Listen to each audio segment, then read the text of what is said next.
Should you retain your existing home as an investment property when you go to upgrade your family home? This is a question that we get all the time. Let's unpack 2 pros and 2 cons of this strategy. The first benefit of retaining your existing home as an investment property is that you've already paid stamp duty on it. So if you were to buy another investment property in the future, that would be an additional cost that you would have to incur versus retaining your current property as an investment. You also wouldn't need to pay transaction costs such as agent fees by selling. Secondly, if you're in the fortunate position to be able to retain both properties, it's likely that you're on good income levels and therefore the benefits of negative gearing can often be larger.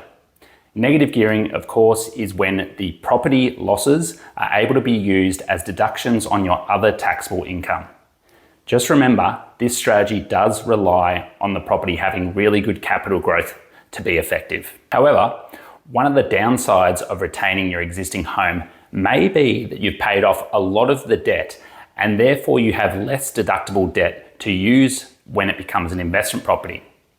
One of the tricks here is to make sure that if you do have surplus savings, to put that money into the mortgage offset rather than the home loan. That way you still benefit from reducing the interest in the same way. However, when you do upgrade your family home, you can take the money in your existing offset account and move it to the offset account tied to the new home loan and therefore retain a larger loan for your new investment property that can be deductible. It's also important to consider whether your existing property actually makes a good investment property. It's likely that you purchase it for lifestyle factors, and that may not directly translate to good capital growth rates and good net income yields. So let's say you purchase, for instance, an apartment in the city because you wanted to be closer to work for lifestyle perspectives. However, those types of apartments may not have the capital growth to make a good long-term investment. The decision of whether to retain your existing property as an investment may not be your decision to make.